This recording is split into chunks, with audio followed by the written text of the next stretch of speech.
네, 그러면은 발표를 시작을 하겠습니다. 감사합니다. 네, 저는 서포트 엔지니어의 성장을 주제로 발표를 하게 됐고요. 시작하기 앞서서 제 소개를 가볍게 드려보겠습니다. 저는 서찬혁이고요. 저는 데이터독 서포트 엔지니어링 팀에서 일하고 있습니다. 입사는 올해 1월에 했습니다. 혹시 데이터독 아시는 분 있나요? 오, 알고 계시는군요. 아무튼, 네. 그리고 저는 아웃스 8기로 활동을 했고요. 지금 국기 운영진 하고 있어서 저 아웃스 행사, 이번 아웃스콘 행사도 운영을 도와드리고 있습니다. 그리고 제가 발표를 좋아하는데 내향적입니다. 좀 특이하죠? 지금 되게 쫄아 있어요. 여러분들이 보고 계셔서 살짝 떨고 있다 생각해 주세요. 그리고 이제 밑에는 자랑인데 제가 자격증 따는 거 좋아해가지고 나름 꽤 많이 보유 중입니다. 지금 제가 AWS 자격증만 따는데 거의 100만 원 넘게 썼거든요. 여러 개 따놨는데 여기서 아니면 언제 자랑을 하겠어요. 그래서 한번 여기 적어봤고요. 그리고 밑에는 네, 제 취미인데 시간 나면 이제 마인크래프트 하는 거 요즘 좋아하고요. 마인크래프트 재밌습니다. 그리고 이제 카페 탐방하는 거 좋아해서 뭐 그냥 시간 나면 카페 가서 놀고 그렇게 지내고 있습니다.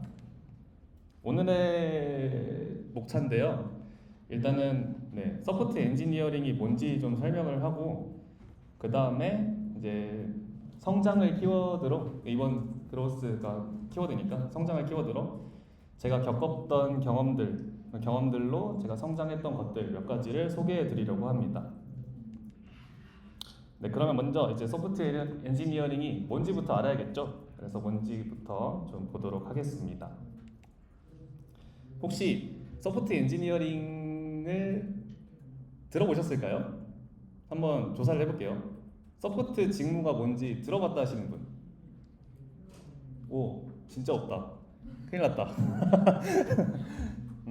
그러면 아예 처음이다 하시는 분이 다들 그렇군요. 다들 근데 약간 많이 모르실 것 같긴 했어요. 왜냐면 이게 보통 이제 특이한 좀 생소한 키워드이긴 하죠. 서포트 엔지니어링이라는 이 직무가 IT 업계에 정말 많은 직업이 있는데 이 리스트가 이제 제가 자플리넷에서 가져온 그 개발 카테고리 직무 리스트를 그대로 가져온 건데요. 뭐 여기 약간 겹치는 직무들도 있긴 한데 네, 여기 없는 직무도 좀 있는 것 같은데 아무튼 네, 여기 리스트를 뽑아왔습니다. 그래서 여기 중에 제 직무는 어디 있을까요? 오, 맞습니다. 네, 여기 왼쪽 밑에 기술 지원 카테고리에 해당하는 것 같습니다. 그러면은 기술 지원 공고는 어떤 게 있을까요? 사실 제가 막 자플레딧이나 뭐 취준할 때 이런 거 찾아보면은 잘 없었던 것 같거든요. 기술 지원 카테고리에 직무가 공고가 없었던 것 같은데 그래서 제가 찾아봤는데 꽤 많아요. 지금 보시면 다양한 기업에서 서포트 엔지니어 채용하고 있거든요. 그리고 오른쪽 밑에 보면 데이터독도 채용하고 있습니다. 그래서 지금 채용 중이니까 많은 관심 부탁드리고요. 그리고 네, 서포트 엔지니어라는 직무가 특히 글로벌 기업에서 좀 많이 찾아보실 수 있어요. 그래서 글로벌 기업 선호하시거나 뭐 해외로 나가고 싶으신 분들 약간 첫 번째 단계로서 이 서포트 엔지니어 알아보시면 좋지 않을까 이런 생각을 해봅니다. 그럼 이제 본격적으로 서포트 엔지니어링이 뭔지 좀 보도록 하겠습니다. 서포트 엔지니어링이 뭐냐 하면 이겁니다. 이거 사실 저희 채용 공고에 있는 직무 설명 일부를 퍼온 건데 네, 괜찮은 설명인 것 같아서 여기 넣어봤고요. 보시면은 고객과 소통하여 기술 지원 요청을 파악하고 해결하는 동시에 고객에게 플랫폼 사용에 대한 교육을 지속적으로 실시한다. 뭔 말인지 알 것 같으면서도 약간 그게 감이 오지는 않아요, 사실은. 그래서 구체적으로 제가 무슨 일을 하는가 하면 이렇습니다. 저희가 일단 플랫폼 자체가 SaaS 기반 솔루션이다 보니까 저희 데이터독 제품을 이용하시는 고객분들을 대상으로 해서 이제 고객분들이 이용하시면서 발생하는 문제를 분석하고 해결해 드리는 역할을 하고 있습니다. 뭐 예를 들면은 매트릭을 수집 중이었는데 갑자기 뭐 중간에 매트릭 수집이 중단됐어요. 뭐 이런 거 아니면은 매트릭을 전송하는 에이전트에서 에러가 발생이 에러가 발생할 수도 있죠. 아니면 뭐 모니터가 알람이 발생을 했는데 원인을 모르겠어. 이런 경우에 이제 다양한 그런 문제 상황에서 고객분들이 이제 문의를 남겨주시죠. 그런 걸 제가 해결해드리는 역할을 하고 있고요. 그리고 제가 일하는 방식은 주로 메일 형식으로 메일을 주고받는 형태로 일을 하는데 필요에 따라 고객분들과 직접 화상 미팅을 하기도 하고요. 경우에 따라서 실시간 채팅 형태로 지원을 드리기도 합니다. 뭐 예를 들어서 고객분 환경을 제가 인프라 환경을 직접 봐야 된다. 뭐 이런 경우에는 사실 고객분이랑 이메일로 스크린샷 주고받으면 한참 걸리잖아요. 그런 경우에 저희가 선택적으로 화상 미팅을 통해서 빠르게 이제 고객 문제 해결을 위해서 지원 드리는 그런 식으로 일을 하고 있습니다. 고객이랑만 소통하는 건 아니고요. 물론 내부적으로 뭐 엔지니어링 팀이랑 제품 팀이랑 이렇게 소통하는 일도 꽤 많습니다. 엄청 많습니다. 그래서 이제 단순히 고객의 문제를 해결하는 것뿐만이 아니라 필요하다면 이제 제품 팀이랑 논의를 해가지고 새로운 기능 추가를 같이 이제 논의를 할 수가 있고요. 그리고 뭐 내부적으로 버그 같은 게 있다, 이슈가 있다, 뭐 이런 경우에는 이제 엔지니어링 팀이랑 이제 소통을 하면서 픽스를 이제 픽스를 하기 위해 소통을 하는 이런 커뮤니케이션이 이루어집니다. 그래서 제가 생각한 서포트 엔지니어의 목표는 이런 것 같아요. 가장 중요한 건 일단 고객의 니즈가 충족되는 거죠. 고객이 이제 기술 지원을 받으실 때 만족할 만한 경험을 제공할 수 있도록 최선을 다해 기술적인 지원을 해드릴 뿐 아니라 이제 서포트 엔지니어의 역량을 통해서 뒷단에 이제 내부 팀의 로드를 좀 덜어주는 게 목표일 것 같습니다. 내부 팀의 부담을 어떻게 덜어줄까요? 뭐 예를 들면은 고객이 기능 추가를 하길 원해요. 여기 데이터독에 이 제품이 없어요. 그래서 이거를 기능 추가해 주세요. 이렇게 말씀을 하시면은 저희가 이제 뭐 아까 말씀드렸듯이 내부 엔지니어링 팀이나 제품 팀한테 말을 해가지고 이거 기능 추가해 줄 수 있어? 이렇게 요청을 할 수가 있겠죠. 근데 그거 제품 기능 추가하는 게 쉬운 일은 아닙니다. 이게 부담이 엄청 크죠. 그쪽 뒷분들 입장에서는. 근데 이제 기능 추가를 안 하더라도 이제 이미 데이터독에 있는 솔루션들을 잘 조합해서 대안을 제공해 드릴 수는 있겠죠. 그래서 이 대안을 제공해 드렸을 때 고객이 만족을 하신다면 뭐 결론적으로 기능 추가할 필요가 없으니까 이제 그 내부 팀이 할 일을 부담을 덜어줄 수도 있는 거죠. 그래서 이런 일을 하는 게 서포트 엔지니어다라고 이해해 주시면 됩니다. 그러면 이제 서포트 엔지니어가 뭔지 조금 알았으니까 제가 서포트 엔지니어가 되기 전에 이 직무에 가기 위해서 어떤 준비를 했는지 경험을 좀 소개를 해드리려고 합니다. 특히 저는 이제 데이터독 서포트 엔지니어링 직무가 첫 회사기도 하고 관련해서 인턴 같은 경험도 전무했었는데요. 이런 제가 데이터독에 입사할 수 있었던 제 강점이 되었던 경험을 좀 소개를 해드리고자 합니다. 뭐 여러 가지가 있었는데 이게 제일 컸던 것 같습니다. 그래서 이걸 넣었는데 리포스트라는 커뮤니티에서 활동을 좀 했습니다. 이게 리포스트가 뭐냐면 AWS에서 만든 Q&A 하는 플랫폼인데요. 쉽게 말하면 뭐 네이버 지식인 있죠? 지식인의 AWS 버전이다, 클라우드 버전이다, 이런 식으로 이해하시면 좀 편합니다. 그래서 누구나 질문 및 답변이 가능한 Q&A 플랫폼이고요. 여러분들도 지금 당장 이제 조건 없이 그냥 뭐 여기 들어가셔서 질문하실 수도 있고 답변을 하실 수도 있습니다. 여기서 활동해 보시면 서포트 직무를 체험해 보실 수가 있어요, 실제로. 저도 이제 이 서포트 엔지니어링 직무 준비를 할 때 이게 뭐 하는 건가 궁금해서 실제로 활동을 꽤 했습니다. 그래서 여기서 활동하면서 이제 서포트 엔지니어링에 대한 좀 인사이트를 많이 얻었었는데요. 요거를 좀 말씀을 드릴게요. 처음에 이제 이 리포스트 페이지에 들어가가지고 사실 그때 좀 제가 클라우드 쪽에 관심이 많았어서 AWS 열심히 공부하고 있었는데 그래도 내가 AWS 열심히 공부했으니까 뭐 답변할 수 있지 않을까? 이런 생각이 이제 대학생이었는데 답변을 하려고 호기롭게 시작을 했습니다. 그 질문들 클릭하면서 이제 할 만한 것 잡아서 답변해보기 시도를 했는데요. 제가 처음 시작했을 때 마주한 문제가 요거였습니다. 질문을 읽었는데 제가 뭐 알아야 대답을 할 텐데 그죠? 근데 여기 질문 올리시는 분들이 막 뭐 진짜 그냥 아무 생각 없이 질문하신 것도 아니고 조사를 직접 하시다가 하다가 안 되면 올리는 거잖아요. 그래서 이거를 그 당시에 저는 아직 이거를 바로 알아보고 풀어낼 역량이 없었어요. 제가 너무 무지했습니다. 이걸 답변을 드리기에는. 그래서 이 문제를 해결하기 위해서 여러 방안을 찾아봤어요. 뭐 어떻게 하지? 일단은 가장 먼저 직관적으로 할 수 있는 것은 도큐멘테이션을 읽는 거겠죠. 왜냐면 제가 이 서비스에서 잘 모르니까, 뭔지 잘 모르니까 공식 문서 읽는 과정은 거의 뭐 필수입니다. 그래서 일단 도큐멘트를 막 읽었어요. 뭐 여기 RDS 관련, 뭐 리커멘데이션 관련해서 이제 기능 물어보셔가지고 이 페이지 들어가서 계속 읽었습니다. 근데 도큐멘트가 결국에는 모든 상황에 대한 작동을 전부 다 설명하는 게 아니거든요. 그래서 이걸 읽어도 문제가 해결되지 않는 경우가 많아요. 여기서 모든 걸 다 설명해 주지 않잖아요. 그리고 또 이제 공식문서가 뭐 이거 친절하게 이제 다 알려주는 경우도 있지만 불친절한 공식문서 엄청 많거든요. 서비스마다. 그래서 이제 막 공식문서에서 답을 찾으려고 했는데 뭐 여기저기 흩어져 있어가지고 이거 정보 찾느라 한참 걸리고 이렇게 어려운 경우도 많죠. 그래서 이런 경우에 좀 더 신뢰성 있는 답을 찾기 위해서는 직접 해보는 겁니다. 그래서 재구성하는 과정을 거치는 거죠. 저때 이제 조사를 하려고 직접 해보면 막 RDS 뭐 만들어가지고 막 이렇게 둘러보면서 이거 질문 주신 거 실제로 가능한지 실제로 체크를 몇 개 해봤습니다. 직접 해보니까 좀 뭔가 그런 것 같은데? 하고 이제 좀 판단이 서가지고 그냥 답을 적었어요. 이렇게 뭐 어떻게 적었어요. 열심히 답변을 적었는데 채택을 하셨습니다.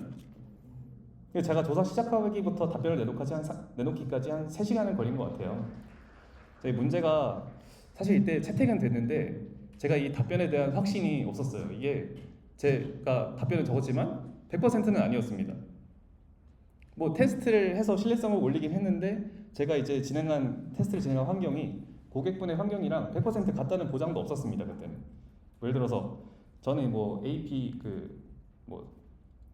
노르트 이스트 서울 리전에서 테스트를 했는데 뭐 고객 환경은 저기 미국에서 테스트한 걸 수도 있고 다를 수도 있잖아요. 그럼 그 리전마다 이제 지원하는 기능이 다를 수도 있고 여러 가지 이제 변수가 있기 때문에 100% 확신이 아니었습니다. 그래서 이게 끝인가? 약간 어떡하지? 이렇게 무책임하게 채택하시고 이렇게 알아가시면 괜찮은 건가?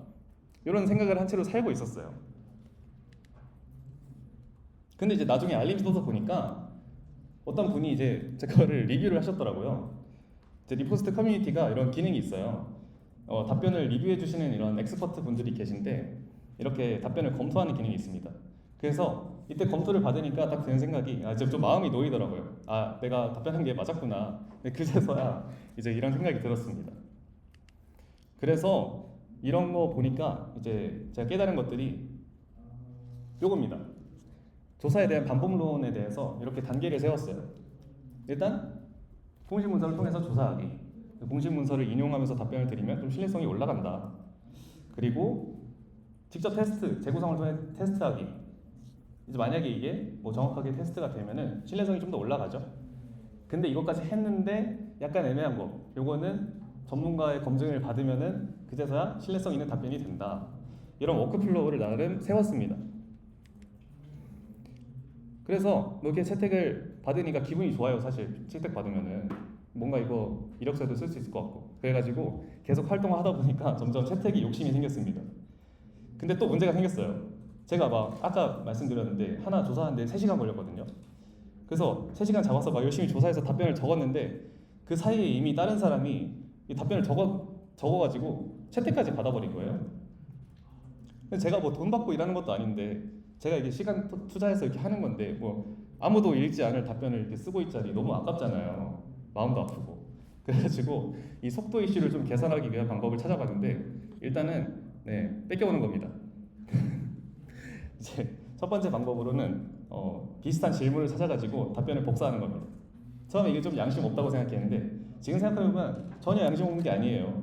왜냐면 이 커뮤니티의 목적 자체가 지식을 공유하라고 만든 플랫폼이잖아요. 근데 제가 대신 정보 찾아주는 게 잘못된 게 아니거든요. 이런 저희 IT 업계에서 지식의 저작권은 없습니다. 그래서 이제 남의 답변을 참고할 뿐만이 아니라 제가 이전에 했던 답변들도 좀 모아가지고 이제 나름 정리를 해서 나중에 이제 비슷한 질문 올라왔을 때 바로 답변 드릴 수 있도록 이렇게 노력을 했어요. 그것도 모자라서 좀 다른 방법을 도입을 했습니다. 일단 빨리 조사하는 것도 좋지만 질문을 빨리 찾아야 되잖아요. 사실 이거 만들기 전에는 제가 계속 혼자 새로 고침하면서 질문 올라오는 거 확인했었는데 너무 무식한 방법이다 보니까 리포스트에 이런 알림 받는 기능이 있나 찾아봤는데 아직 없더라고요. 그래 가지고 빨리 받으려고 클롤러를 만들었습니다. 그냥 이제 가볍게 클롤러 만들어서 뭐 질문이 생기면은 이렇게 알림 오게 만들고 뭐 채택된 거 있으면은 필터해야 되니까 저렇게 이모지 달리게 그런 식으로 구성을 했어요. 그래서 이제 맨날 새로 고침하는 과정이 없어지고 이제 그냥 뭐 어디 길 가다가도 이제 알림 뜨면은 이거 나 답변해야겠다 바로 이제 답변할 수 있도록 이렇게 구성을 하니까 확실히 빨라졌어요. 그래서 네, 문제점 2를 고치기 위해서 두 가지 방법을 사용해 가지고 나름 속도 이슈를 해결했습니다. 아까 문제점 1이랑 2를 해결하면서 얻은 노하우를 정리하자면 이렇습니다. 이제 문제 해결 관점에서는 저 여러 단계들을 통해서 트러블 슈팅을 진행을 하고요. 그리고 전체 프로세스의 관점에서는 이제 자동화 도구를 통해서 속도를 향상했습니다. 사실 이제 뭐 어떻게 보면은 뭐 당연한 구조, 뭐 당연한 프로세스라고 생각하실 수도 있는데 들어와서 제가 이제 입사하고 나서 보니까 이게 실제 테크니컬 서포트 엔지니어가 일하는 방법론이랑 거의 비슷하더라고요. 그래서 제 생각에는 인턴 경험이 없이 완전 신입이고 데이터독이 뭔지도 모르는 상황에서 제가 이 데이터독 TS를 입사할 수 있었던 큰 이유가 이런 거였던 것 같아요. 이제 제가 뭐 실제로 업무를 할 수는 없었지만 리포스트라는 커뮤니티에서 활동을 하면서 이렇게 인사이트를 얻었던 경험들이 저에게는 큰 도움이 됐던 것 같습니다. 뭐 그렇다고 이제 참고로 말씀드리자면 이게 정답은 아니고 이제 여러분들이 꼭 이렇게 막 소프트 엔지니어링 직무 준비할 때 이렇게 해야 된다 이런 건 아닙니다. 그냥 본인의 스토리를 만들어 가시면 그게 정답입니다. 아무튼 그래서요 방금까지 이제 입사 전에 저의 경험을 공유를 드렸는데요. 그 이후는 어땠을까요? 이건 사실 근데 제가 올해 1월에 입사해가지고 이거를 다 알기에는 사실 턱없이 부족하다고 생각합니다. 아직 1년도 안 됐는데 제가 이걸 어떻게 잘 알겠어요. 그렇지만 나름 짧은 시간 동안 열심히 일하면서 경험한 것들이 있으니까요. 그런 것들을 좀 말씀드리도록 하겠습니다. 제가 방금 이제 서포트 엔지니어링에 대한 뭐 인사이트를 많이 가지고 있다 이렇게 말을 했는데 사실 들어와서 보니까 아무것도 아니었습니다. 제가 몰랐던 게 너무 많았어요. 들어와서 보니까 제가 아무것도 아니더라고요. 보니까 일단은 이런 게 있었어요. 우선순위 및 시간 관리가 참 중요하다. 왜냐면 제가 리포스트에서 활동하는 거는 사실 그냥 이렇게 둘러보다가 제가 답변하고 싶은 거 나오면은 그거 골라가지고 한 번에 하나씩만 이제 답변하는 과정을 처리를 했는데 실제 업무는 그렇지가 않더라고요. 제가 고르는 것도 아니고 뭐 하나만 하는 것도 아니잖아요. 한 시점에 여러 개의 문의사항을 이제 해결을 해야 되기 때문에 그래서 자연스럽게 이 우선순위 관리하는 게 정말 중요해졌습니다. 그래서 이제 뭐 가볍게 말씀드리면은 예를 들어서 이미 문제가 발생을 했던 상황에서 요게 뭐 왜 발생했는지 뭐 원인을 분석해 주세요.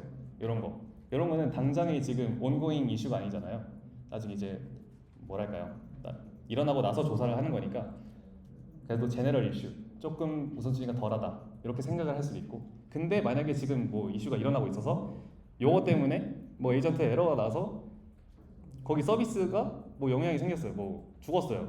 이런 경우는 진짜 엄청 중요한 이슈잖아요. 그래서 이런 거를 먼저 처리를 해야 됩니다. 그래서 이제 뭐 이슈가 여러 개 쌓여 있으면은 그걸 빨리 이제 파악을 해가지고 중요한 것부터 먼저 쳐내야 됩니다. 그래서 그런 우선순위를 관리를 하는 게 정말 중요하다. 이런 거를 느꼈고요. 두 번째는 이제는 제가 리포스트 할 때처럼 혼자 일하는 게 아닙니다. 팀 단위로 일을 하기 때문에 이제 도움을 요청하는 방안이 생겼습니다. 그래서 이제 이런 거를 계속 생각해요. 막 이렇게 저는 이제 아직 데이터도 들어온 지 얼마 안 됐고 제품에 대해서 이해도가 엄청 깊진 않거든요. 그래서 내가 혼자 조사해서 하기에는 막 공식 문서도 읽어야 되지, 뭐 리프로덕션 하려면 이제 환경 구성도 해야 되지, 오래 걸려요. 근데 이거를 제가 혼자 해서 처리를 해내가지고 내가 이해도 하고 뭐 이런 식으로 이제 혼자 약간 해결함으로써 팀한테 부담도 안 주는 방법이 있고 아니면은 재빨리 그냥 팀원한테 물어봐가지고 도움 받아가지고 방향 잡고 조사해서 빨리 쳐내는 이런 방법이 있는데 이것도 진짜 계속 고민해야 되는 문제인 것 같아요. 뭐 사실 뭐 문제 들어올 때마다 다 몰라가지고 계속 알려주세요 하면은 사실 그것도 좋은 방안은 아니라고 그거 좋은 태도는 아니라고 생각하거든요. 그래서 이것도 요즘 되게 많이 고민하고 있는 문제인 것 같습니다. 뭐가 정답인지는 아직 찾아가고 있는 단계인데 정말 그 정도를 잘 따지는 게 참 중요한 것 같아요.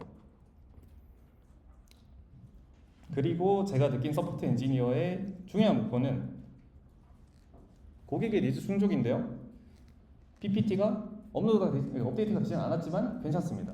고객의 니즈 충족이 정말 중요한데 이제 충족시키기 위해서는 사실 이 단순한 문제 해결을 넘어서 뭔가 한 단계 더 나아가서 더 크게 봐야 되는 것 같습니다. 한번 예시를 드려볼게요. 고객분이 이렇게 말씀을 해주셨습니다. AWS 인테그레이션 방식으로 매트릭을 수집하는데 매트릭 수집 주기를 줄여주세요. 이런 식으로 이제 물어보셨어요. 일단 AWS 인테그레이션 방식이라는 게 좀 간략하게 설명을 드리면은 데이터도 이제 모니터링 플랫폼이에요. 그래서 모니터링을 하려면은 고객분의 그 모니터링 데이터 도구로 보내주셔야 되거든요. 이 수집하는 방법이 여러 개가 있습니다. 요거 AWS 인테그레이션은 데이터 백엔드 서버가 주기적으로 고객분의 AWS 계정에 접근해서 매트릭을 끌고 오는 방식이에요. 그거 말고도 고객분의 AWS 환경에 어떤 에이전트를 설치해서 고객분의 EC2 인스턴스가 데이터도 백엔드로 매트릭을 쏘도록 이런 식으로 설정을 할 수 있습니다. 그래서 여러 가지가 있는데 그 중에 AWS 인테그레이션 방식을 채택해서 사용을 하고 계세요. 그래서 매트릭 수집 주기를 줄여달래요. 이게 기본으로 10분이거든요. 10분에 한 번씩 수집을 하거든요. 그럼 느린 거예요. 그래서 해결 방법이 뭐냐 하면은 말 그대로 AWS 인테그레이션으로부터의 매트릭 수집 주기 변경 작업을 진행하면 됩니다. 근데 여기서 한 단계 더 나아가서 생각을 해볼 수가 있는 겁니다. 수집 주기를 왜 줄이고 싶어 하는가? 이런 생각을 할 수가 있죠. 왜 줄이고 싶어 하지? 그래서 이런 컨텍스트를 이해하기 위해서 고객분과 커뮤니케이션을 더 할 수가 있어요. 그래서 이제 제가 왼쪽 서포터 엔지니어고 오른쪽이 분이 고객입니다.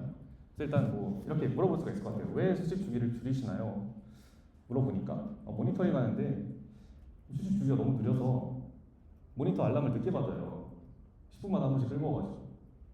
그러면 또 이제 궁금해지죠. 어떤 매트릭으로 어떻게 모니터링을 구성하고 계신데 그런 상황을 겪고 계신가요? 이렇게 여쭤볼 수가 있습니다. 그랬더니 AWS EC2의 CPU 유틸라이제이션 매트릭으로 모니터링을 하는데 그거에 대한 수집 주기가 너무 느리다라고 말씀해 주시네요. 근데 이런 상황이면은 물론 AWS 인테그레이션의 수집 주기를 줄이는 것도 방법이긴 한데 다른 방법도 있습니다. 아까 말씀드렸듯이 이제 EC2에 에이전트 설치해서 CPU 매트릭 전송하도록 구성하는 것도 방법이에요. 약간 비교를 해보자면은 기존의 고객이 사용하는 방식이 왼쪽이고 제가 추천드리는 방식이 오른쪽입니다. 그래서 말씀드렸듯이 인테그레이션은 데이터를 끌고 오는 방식이고 그 끌고 오는 주기를 변경하는 것은 내부적인 작업이 필요한 부분이고요. 이게 AWS에서 API를 써가지고 매트릭을 가져오는 거라서 더 빨리 가져올수록 API 요청하는 비용이 증가합니다. 그래서 이런 비용 증가 우려가 있다. 이런 상황이고요. 에이전트를 설치해서 사용하면은 얘는 사실 기본적으로 10분이 아니고 훨씬 빠른 주기로 매트릭을 전송을 해요. 그래서 요거를 사용하면은 좀 구조적인 매트릭 수집 구조를 변경함으로써 좀 더 효율적으로 고객의 니즈를 충족시킬 수 있는 거죠. 네, 그래서 이제 고객의 잠재적 니즈를 찾아가지고 제안을 함으로써 궁극적으로 고객의 만족도를 증가시킬 수 있는 이런 것들을 하실 수가 있습니다. 그래서 약간 좋은 서포트란 무엇인가라고 생각을 했을 때 이런 거를 좀 잘 파악을 해서 최대한 도와드릴 수 있는 잠재적인 니즈를 찾는 약간 이런 게 잘하는 서포트 엔지니어이지 않나라는 생각을 좀 해봤습니다. 그러기 위해서는 고객 지향적인 사고가 필요한 겁니다. 실제로 내가 이 고객이고 모니터링 환경을 구성하고 있다라고 이제 상상이 아니죠. 이제 이해를 하고 이분이 내가 왜 이거를 줄이고 싶어하지? 약간 이런 걸 계속 생각하면서 실제로 내가 가장 원하는 답변을 도출할 수 있도록 결과를 도출할 수 있도록 이런 식으로 고민하는 고객 지향적 사고가 이 서포트 엔지니어에게 굉장히 중요하다는 걸 알아가고 있는 단계입니다. 네, 마지막으로 이제 제 미래 이야기를 하고 마무리를 하고자 합니다. 이게 사실 제가 많이 궁금했던 것 중에 하나인데 전 나중에 커서 뭐가 될까요? GPT한테 물어봤는데 선생님이 이제 뭐라고 하셨냐 뭐야? 네, 보시면은 솔루션 아키텍트도 될 수 있대요. 세일즈 엔지니어, 데브옵스, 프로덕트 엔지니어, 클라우드 엔지니어, 커스터머 서비스 매니저, 템, PM 다 할 수 있다는데 최고다. 서포트 엔지니어의 장점은 뭐든 될 수 있는 것 같은데요. 근데 단점은 진짜 그럴까요? 네, 이거는 잘할 때 얘기해요. 뭔가 이제 그냥 서포트 엔지니어로 몇 년 살았다고 길이 다 열리는 게 아닙니다. 내가 여기서 스토리를 진짜 직접 써야 되는 것 같아요. 커리어 발전을 위해서. 특히 이제 개발 같은 경우는 이 서포트 엔지니어가 개발하는 디벨로퍼가 아니에요. 실제로 코드를 작성하는 그런 직무는 아니잖아요. 그래서 물론 이제 이후에 직장에서 개발 분야로 직무를 옮길 수는 있지만 개발 분야에 계신 분이 개발 분야로 옮기는 것보다는 확실히 어려울 거라고 생각을 합니다. 그렇게 이제 어떻게 보면은 가능성이 많이 열리긴 하지만 실제 그 분야에 몸담고 있는 사람에 비해서는 뭔가 전문성이 좀 떨어질 수도 있겠죠. 그래서 이런 걸 커버하기 위해서는 이제 이 서포트 엔지니어링의 메인 업무 외에도 많은 것들을 계속 시도하면서 본인이 원하는 게 뭔지 찾아가고 뭔가 그쪽에 대한 경험을 많이 쌓아야 되는 게 중요하다고 느꼈습니다. 그래서 요즘 이제 이런 여러 가지 시도를 하고 있는데요. 아까 말씀드렸듯이 이제 뭐 개발이다 하면은 서포트 엔지니어가 개발을 체험하기 위해서 좀 좋은 게 자동화 도구 개발하는 것 같아요. 그래서 뭔가 이 내부적으로 테스트하기 위해서 자동으로 프로비전하고 지워주는 이런 것부터 시작해서 뭐 서포트하는 그 내부적인 툴 같은 거 이런 거 개발하는데도 기여를 할 수가 있겠죠. 그래서 이런 걸 하면서 개발적인 역량을 쌓을 수도 있고 아니면은 뭐 저희 컨퍼런스 같은 거 행사 나갈 때 이렇게 지원 나가가지고 뭐 라이브 데모를 하는거나 아니면 뭐 TA를 한다거나 뭐 이런 식으로 이제 비슷한 경험을 하시면서 세일즈 좀 더 커스터머 페이싱한 직무에 좀 스페셜라이제이션을 쌓을 수도 있고 뭐 이런 식으로 다양한 경험을 통해서 본인만의 약간 커리어를 쌓아가실 수 있다. 이런 거를 좀 느껴가지고 요즘 열심히 이것저것 해보고 있는데 해보고 있습니다. 왜냐면 이제 해봐야 맞는지 안 맞는지 본인 성향을 정확히 파악할 수 있으니까요. 그래서 진짜 해보니까 뭔가 이건 괜찮다, 이건 진짜 아니다 이런 기준이 나름 생기더라고요. 그래서 누가 이렇게 여쭤보신다면 뭘 하고 싶냐고 여쭤보시면 이렇게 말할 것 같습니다. 저는 아직 서포트 엔지니어링이 좋습니다. 나중엔 달라질 수 있지만 지금은 서포트 엔지니어링 직무가 되게 마음에 들고 재밌는 것 같아요. 왜냐면 뭔가 소프트 스킬도 생각해야 되는 것도 뭔가 역량도 계속 쌓이는 게 뭔가 나름 뭔가 스스로 계속 발전하고 있는 것 같아서 기분도 좋고, 그렇다고 뭐 제가 고객 대응 같은 것만 하는 게 아니라 테크니컬한 역량도 계속해서 쌓아가야 하는 그런 직무잖아요. 그래서 이런 제 역량을 쌓아가기 참 좋은 것 같아서 지금은 이 서포트 엔지니어링이 좋다라고 결론을 내리고 지내고 있습니다. 그래서 네, 들어주셔서 감사드리고요. 30분이 딱 됐네요. 그러면은 네, 들어주셔서 감사합니다.